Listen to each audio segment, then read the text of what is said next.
Hey, my darling YouTubelings, welcome back. I'm a little surprised to be here so quickly. I'm not even an entire video into this house build, and I already have a laundry list of things that I want to deal with. So I'm going to take a little unscheduled break from the house build, get into the shop, get out of the sun, which is going to be nice because it's hot today and tomorrow, and tackle a few to-dos. Mostly things I've been kind of living with, but now that I'm operating them close to full-time, working on this dig here, and a lot more of that to come, my threshold for putting up with stuff has come way, way down. A lot of stuff on the list. Biggest one that's driving me nuts is my exhaust stack on the excavator there got ripped off when I was moving the log stack. And it's a little, I don't want to say beyond repair, because put the time and effort in, you can repair anything. I know I'm patching it back together with tape and sheet metal splints, but it's just not holding up. It needs a better solution. The seat's getting on my nerves. I ordered a new one. We're going to replace that. I've wanted a reverse camera in this thing for a while. One of those is coming. You know, none of that's huge, but it's a hot day. I'm going to get in the shade. I'm going to tackle the list. See how far I get. Let's get after it. So here's what we're working with. The exhaust manifold is in the back of the motor there. There's the muffler, and the tailpipe comes out here and goes down, and stock just exits the counterweight right there. And I don't know if I'm just a wuss or what, but like, more than an hour sitting in that operator seat right there, and I just don't feel good breathing this exhaust coming out down low like this. I mean, I guess everyone else just puts up with it, but I didn't like it. So, mainly as an experiment, originally I got some flex dryer duct, and I just snaked it up from where the exhaust came out here, up along the left and above the roof canopy. It made a huge difference. It was so much more pleasant to operate this machine. And of course, the flex duct lasted all of a day or two before it blew out because it's not designed to be an exhaust. So I went and got some rigid, it's still just dryer ducting, but got some rigid, like adjustable elbows and snaked around the corner here, and then went to a straight stack that went up, and that actually held up surprisingly well. That's been on there for a couple of years. And if it hadn't been for mechanical damage, it probably would have held up. But since it comes out here, this counterbalance is concentric with the pivot of the machine. So if I'm right up against a tree, I can still spin, and I don't hit it. Or I didn't hit it until I added this thing sticking out. And so this loves to snag and smash and catch branches and what have you. And so here's which way did this go? It doesn't really matter. And so this is just 2 or 3 of those adjustable dryer elbows cobbled together to make the turn and taped up to seal the joints. And if I hit something and smash it off, or it broke or blew out or whatever, I just mash it back together and retape it. And this is the result of years of that. I went up to Gorilla Tape, which handled the heat surprisingly well. I mean, not great, but better than you'd think for not metal. And of course, every time it got damaged, the joints got worse, and I started adding old sheet metal plates, cutoffs from the roofing job, to kind of splint it together. And this is actually heavy at this point with extra reinforcing garbage, but it's just not working anymore. I could get new elbows and restart the clock, but I'm going to try something a little different. I think I'm going to round file this, and here I'm going to remove the tailpipe and make a new exhaust that comes off of here. Now, I have no idea what I'm doing. Some of you automotive guys can chime in the comments and call me an idiot. I don't know if the number of bends and the back pressure, what matters in this. But I'm just going to take some steel tube, whatever I have laying around, and I'm going to weld up something that comes out here and runs across above the counterweight here and over. And then I think I'll keep this cheesy duct stack as like a heat guard. Maybe I'll cut it off here-ish and then turn the exhaust pipe up and run up the roof that way. And that'll eliminate the elbow down, elbow over, and trip back up, and get rid of the protrusion here that always takes damage. Now, it'll still stick out up here, but this takes a lot less hits. Down low is where all the brush and branches and things tend to really reach out and grab it. So that's the plan. I'm going to see how it goes. You may have noticed in the videos that I almost always operate this machine with this hatch open. That's just for cooling. It gets wicked hot in here. I need to deep clean the radiator, but it does the job, but only just. And if I close this, the sound deadening is nice, but it's insulation. So this gets hot, and then all the cooling air is drawn across the exhaust and everything. And yeah, it stays cooler with this open. So I'm going to just remove this, I think, because having the exhaust come through here will interfere with this. If I ever decide I want to put it back on and have it closed for some reason, I can mouse hole this for the exhaust. I think that'll be fine. But for now, the expedient solution is just solve the problem by removing it. So we're going to get this off, get that off. Exhaust bolts are always fun. We'll see how that goes. Cut this back, and then tie from there to there. That should be a fun little welding project. Let's see how it goes. I've never done this before, but of course, that describes most of my projects. And if you've never done anything you've never done before, then you've never done anything before. So let's get to it.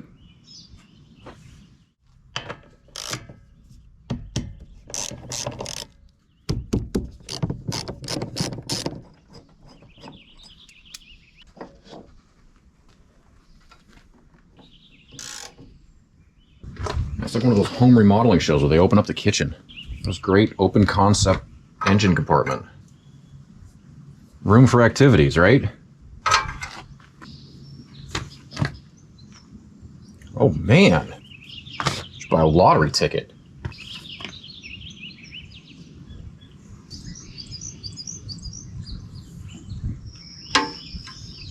Holy smokes, 3 exhaust bolts. Loose without a fight.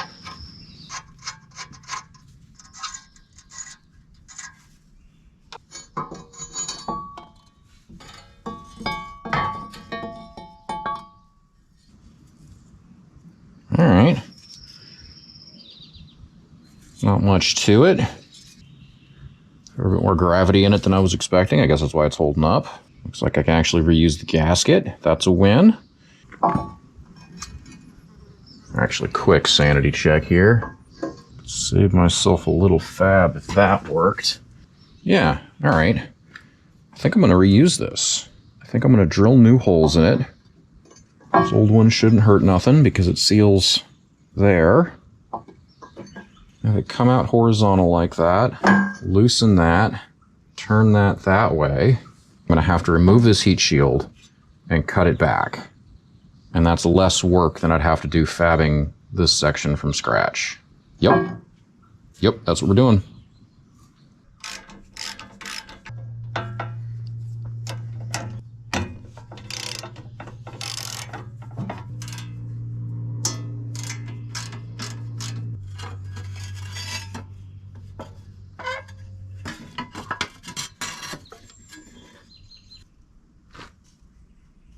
This cheesy little hack worked amazingly well. The first elbow coming out of the counterweight, I slipped it through the exhaust hole and it barely fit, and so I put a hose clamp around the outside of it to keep it from coming out. I've been holding that there for 2 years. If we just loosen that, comes right out.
That ought to work.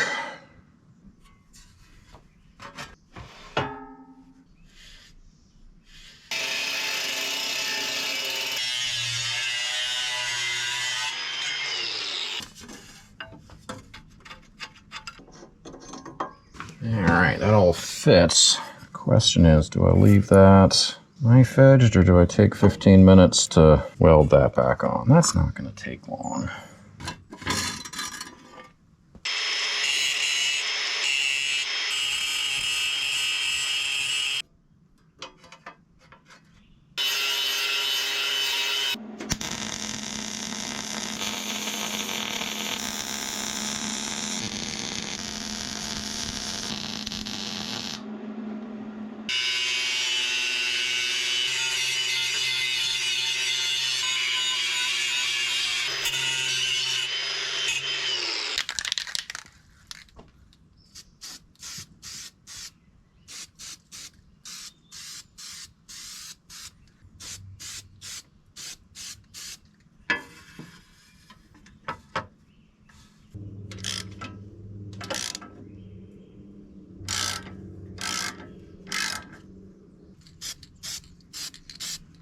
All right, that came out nice. Can't hardly tell I was here. This fits there. Is any seas on exhaust bolts silly? I feel like it might be.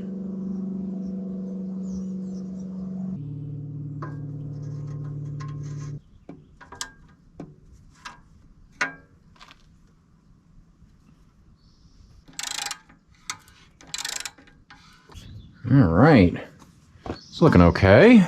Now I just need to get this into there. Cut this around, I don't know, what do you think? There?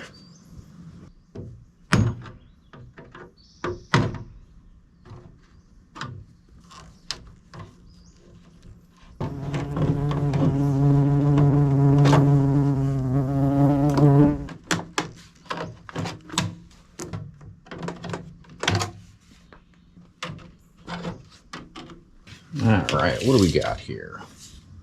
1.5 inches, 2. Let's see what we can find in the boneyard.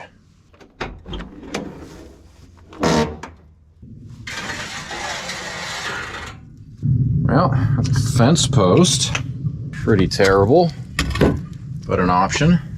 That's a good size, but it sure looks galvanized. That's kind of gross. Fence post is going to be it.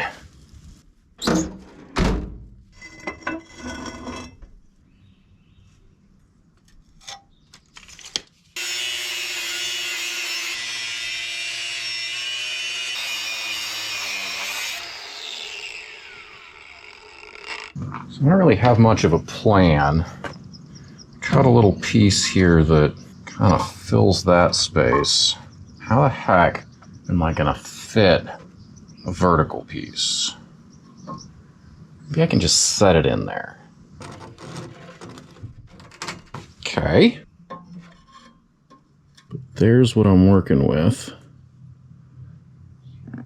Cool thing is I'm welding all this, so I don't need to get it very good, just enough that it closes up.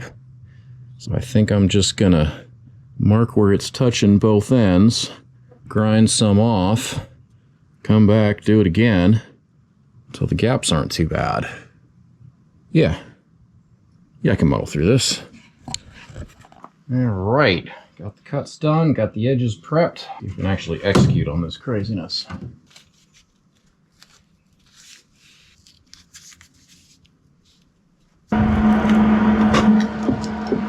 Stay. All right, just need a couple of tacks here.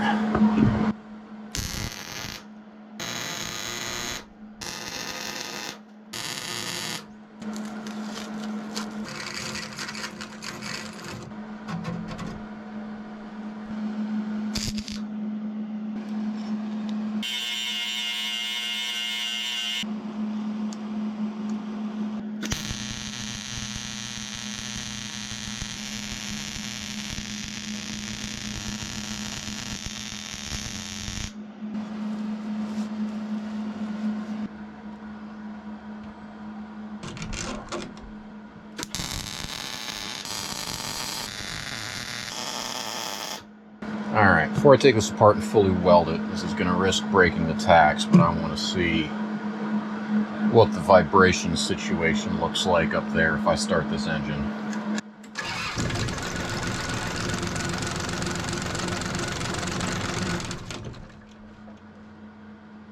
Well, definitely rattly and gross, but Maybe not a deal breaker. Muffler's pretty firmly mounted. I don't think I'm gonna break anything. Sort of worried that the weight of all this extra pipe is gonna be kind of a jackhammer. Try not to overthink it. Let's take it apart and weld it. All right, time to find out if this thing even comes out.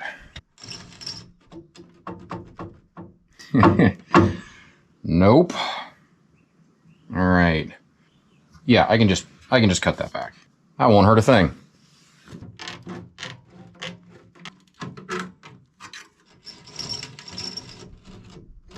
There we go.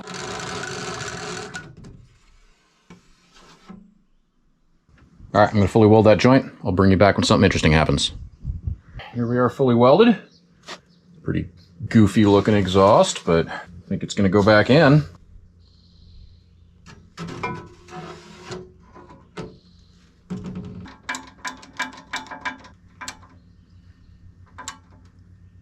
All right, let's see how bad it is.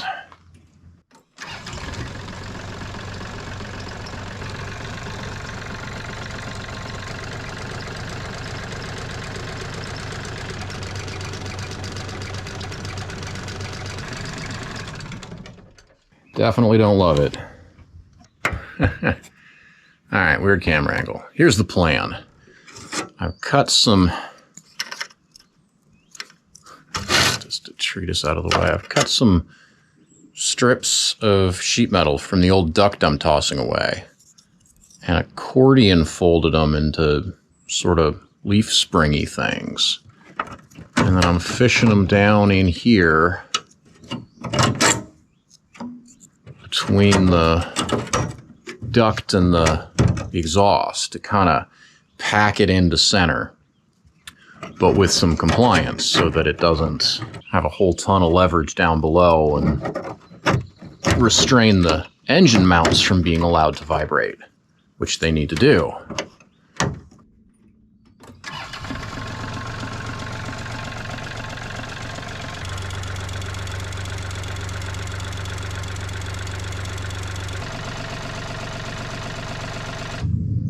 Okay, definitely makes some noise, but I think that was better. I'm going to run it like this for a little while. I'm going to kind of keep that top mount in the back of my head, see if I come up with anything better.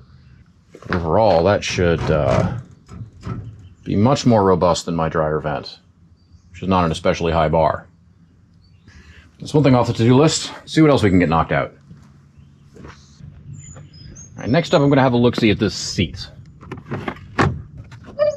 So this excavator has a steel floor pan here that hinges up to give you access to some electronics, and it lives in the space between the two armrests here, and it's about 16.5 inches wide. That's pretty narrow for an excavator seat. It's pretty narrow for an anything seat. It's very narrow for an excavator seat. When I bought this machine, the stock Kobelco seat was totally rotted out and in tatters and had to go. I did a folding stadium cushion for a while, and I eventually went shopping, had a hard time finding a good replacement, and I ended up buying this. This is like a go-kart seat. It's hard, blow molded, I think ABS plastic, which means water's not going to hurt it, which was a plus. It also meant that I could carve it out to make it fit, which I had to do. I'm actually pretty proud of how that came out. It nests in there and exactly clears that when it comes up. It took quite a bit of carving to make it even just barely fit. But there's no cushioning, and it's stanced like an automotive seat. Well, here. It's really set up for a pedals and steering wheel kind of driving experience. This excavator, I can't reach the controls from back here. I end up driving it like this. So there's no padding and essentially no backrest. I don't ever touch the backrest with my back when I'm sitting in this, which, you know, I've been living with it. It's fine. With the amount of time I've been spending in this seat lately and looking forward will continue to do so, I really need to do better. It's not comfortable. It's not ergonomic. At the end of a long day of digging, my back doesn't feel good, which is silly. The excavator's doing all the digging. It's just the chair. Anyway, I hunted around online a little bit. Excavator seats tend to start at like 18.5 inches wide and go up from there. I've got 16.5 on the mounting plate, maybe 18 armrest to armrest if I take these plastic bits off, which I can do, but 18.5's not happening. But I found a universal, like, riding mower, garden tractor kind of seat I took a gamble on. It's at 17.75 wide. I got it in and it's 18. But we'll see. We're gonna try it, see how it goes. Been a while since I installed this, but those are imperial grade markings. What are those, 5/16, maybe 3/8? So that's a 1/2 inch or a 9/16 wrench. 9/16.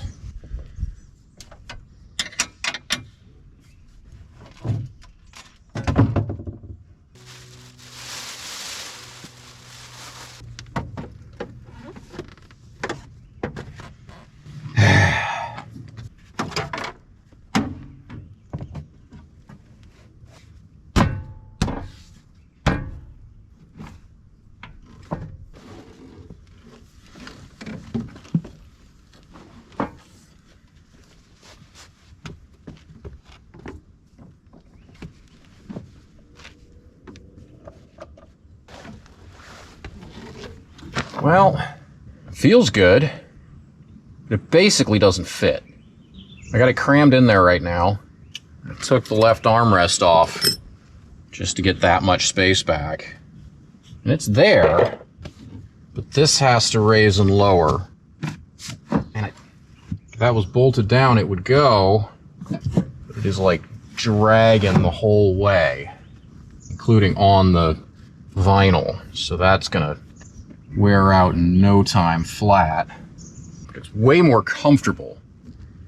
So if I can come up with a 1/4 inch somewhere, I can make this work. I can also, before I beat it up too much, I can return it for free because the 1/4 inch I need for it to work was advertised. The dimension I was relying on to buy this product was incorrect, but I sure would like to make it work. That's what I think I'm gonna do. I'm gonna operate the machine for a little while with this just sitting here without it bolted down at all. And I'm not going to move the armrest, and I'm just going to shut the machine down to get in and out. If I'm still feeling like the comfort is worth it, I'll see what I can do about removing some width here, maybe cut some of these plastic pieces to make space, shift this over a 1/4 inch, and get the space I need for this armrest to move. Scratch that, I just had a janky idea.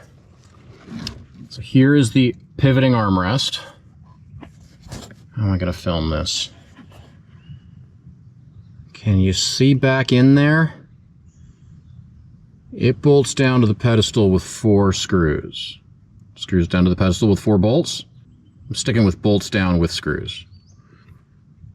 Anyway, all the junk in there, wires and hoses, there's some flex to it. So I can pull that off, slot those holes, and slide the whole armrest either that away to give me space for the seat. That's still an option, but this is a problem. This would need to be cut and re-welded or something. There's this, as it comes up, this rubber stop here grabs that little V angle iron thing, and that's what it sits on. So if that was 1/4 inch that way, this wouldn't work. But I'm now thinking I'll take some of these nice thick washers I just got off the bottom of the old seat. I'm going to fish 2 of them under the 2 inside bolts back here. And that'll take this whole armrest and tilt it. And it should leave that pretty close to where it is, and give me clearance up here where I need it. Now, I don't know if I'm going to be able to tell driving the machine that this control stick is off angle a little bit. I'm going to try it and see how it feels.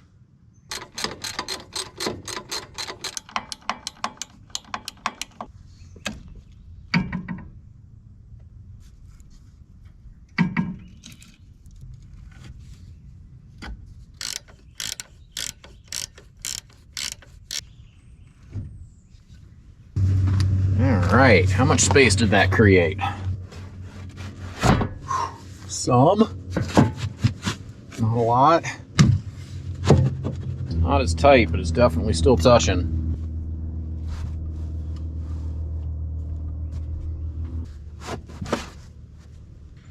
The bump stop lines up, and it created a little extra space for the seat. It still rubs. It's not really a workable long-term solution.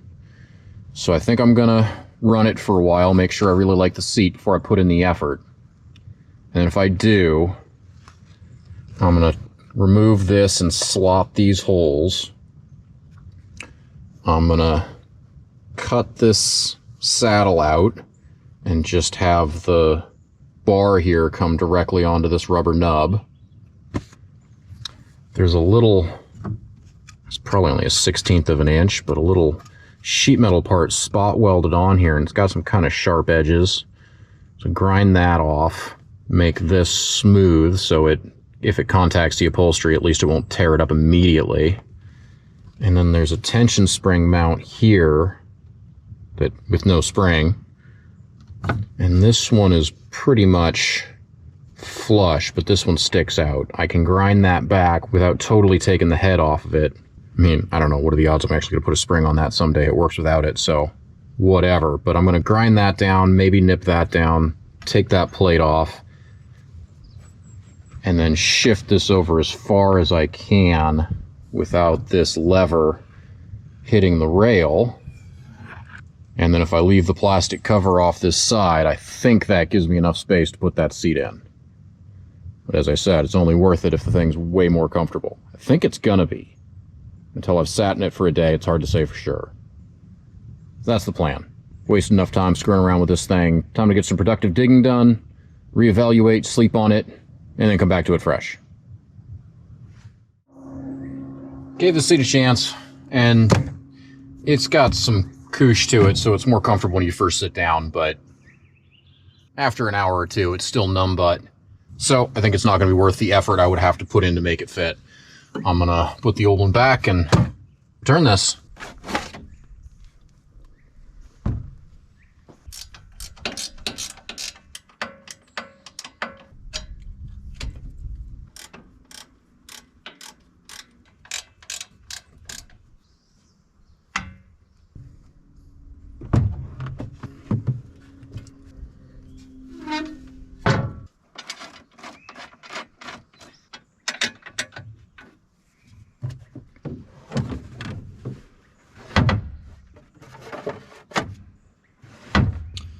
Out with the new, in with the old,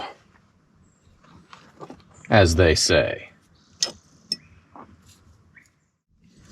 Next little project is this thing.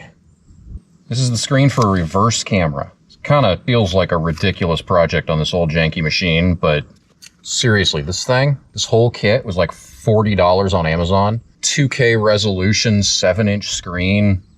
It's really an insane price point for what I'm hoping is going to be a pretty big boost to my visibility and awareness. I mean, definitely a luxury upgrade. I mean, how hard is it to look over your shoulder?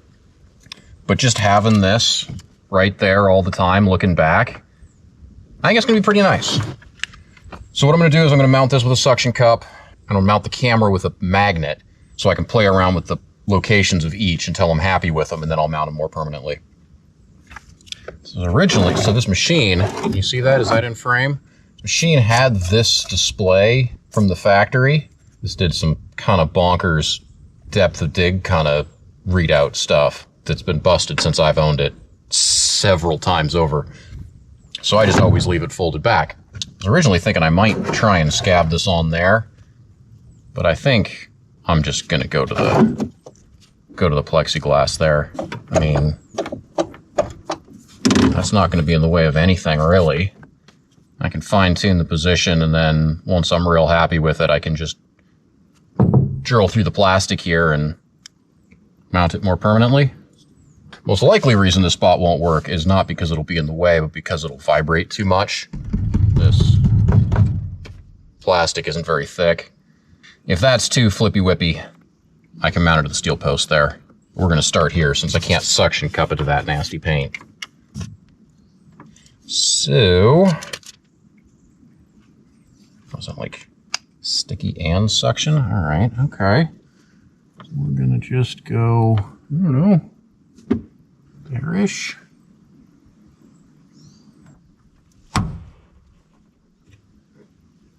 All right, let's do the camera. When I was thinking about this, I was considering back of the seat or this little eyebrow up here, or the counterweight or something. But now that I look, this post is actually on center line.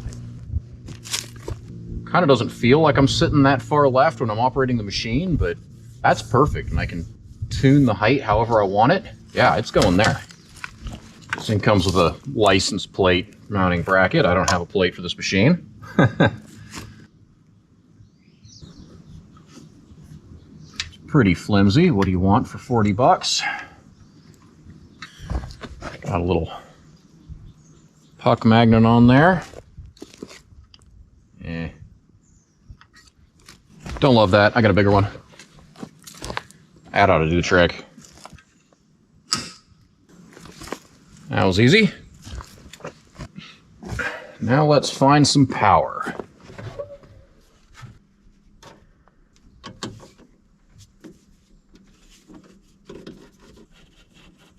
Let's see here. I want a 12 volt with ignition is on and a ground. I think that's all I need. Ooh, what about the siren?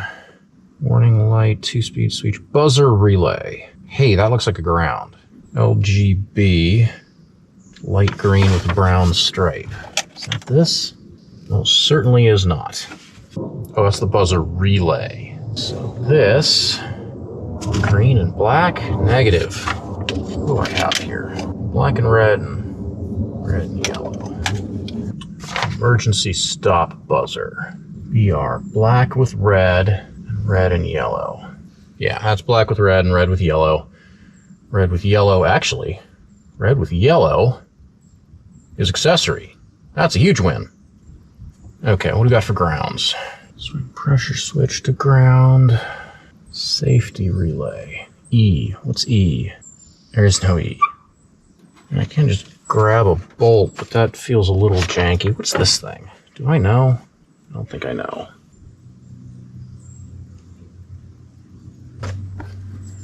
Give you kind of, well, I was going to say they give you an absurd amount of wire to work with, but I guess if you're trying to get to the rear bumper of a big pickup truck, not so much.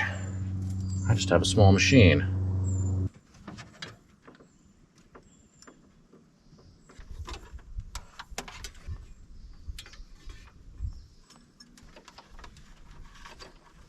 All right, here's the plan. I am going to wire this to ground just at one of the seat bolts here and to ignition here.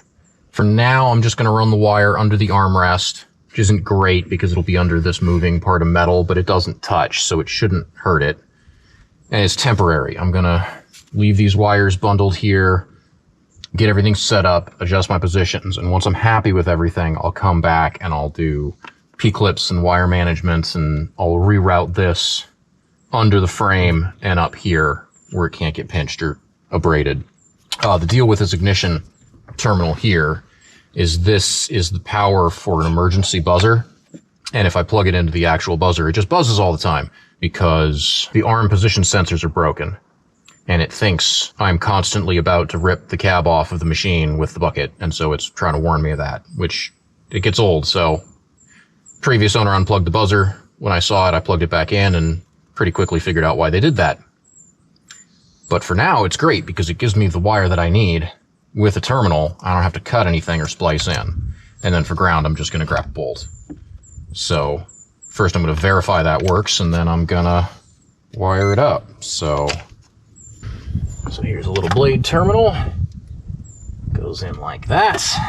Probe a bolt. And I got nothing, which is good. Hope is a key on, that goes to 12. No? There it is. Didn't have a good connection. Yep, so there's my 12 key on. No 12 key off. We're in business.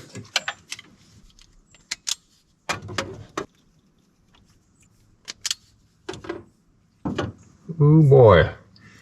They don't give you any more copper than they have to, do they?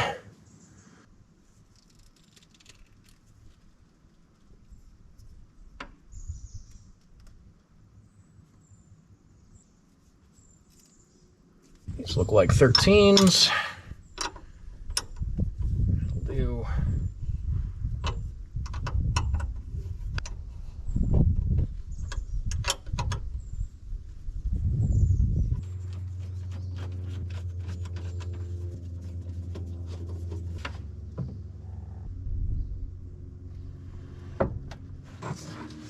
All right. Let's see what happens. Hey, I got a picture. It's pretty cool. Let's see here. We got some options on this thing, which is good because it's upside down. Flip image. Oh my, that's not the one I want. Menu. Brightness, contrast, saturation, rotate, mirror. Car lines are off. Yeah, most of this is about adjusting backup guides, which I don't need. All right. There is a view behind me. I guess I can muck with the angle a little bit. And height, what do I think? Sort of wish I could see the tracks. I can't quite. I guess I can barely. What does that mean? Move the camera up. What if we're here? Oh yeah. Look at that. Tracks. Awesome. So we're going to put this up there and tip it down like that. Okay, happy with this position. I'm a little worried that that's going to flap all over the place. Let me tighten everything down. And I'm going to fire up the machine, drive around a little bit.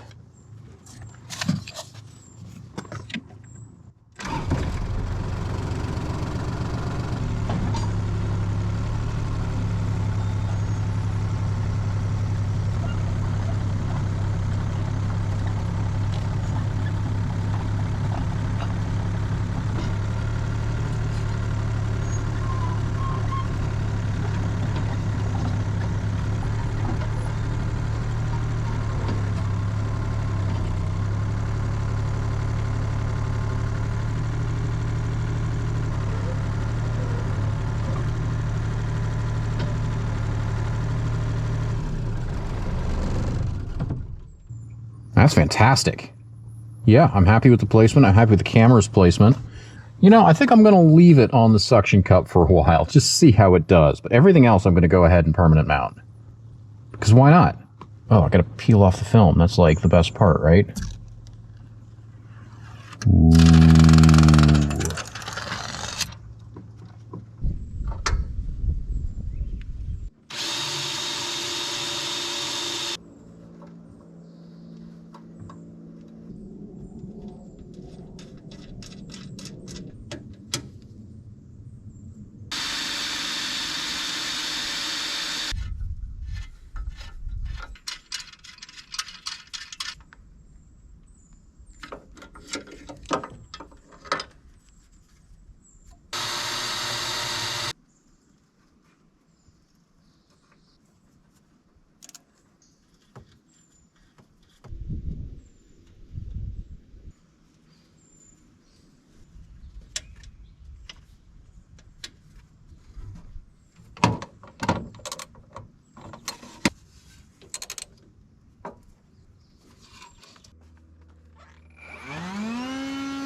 Oh yeah.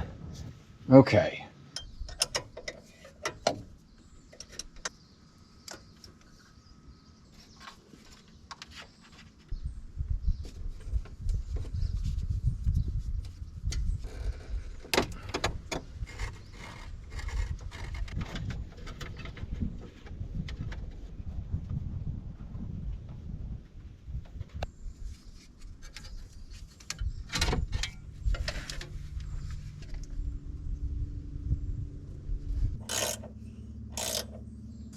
That was a lot of work just to get that wire underneath that plate, but it's a lot tidier now. I'm glad I did it.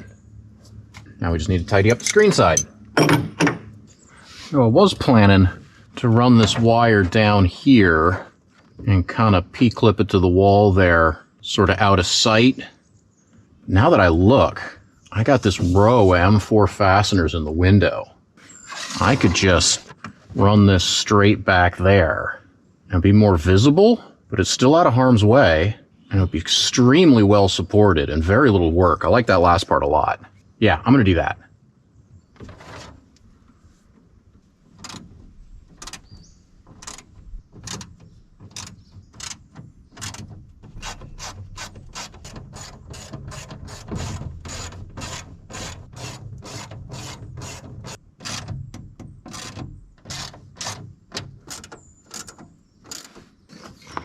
Pretty happy with that.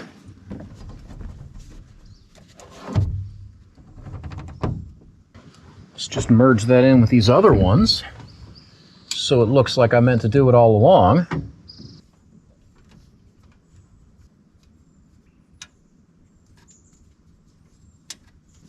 There. Tidy. Bundles are out of the way. Bottom wire can't get pinched. All right, I'm gonna pack in my tools and take this thing for a spin. It works.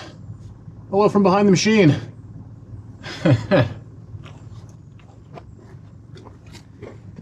All right, that wraps that one up. I'm really happy with how that came out.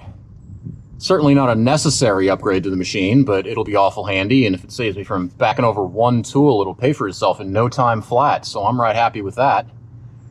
As always, thanks for watching, and catch you on the next one.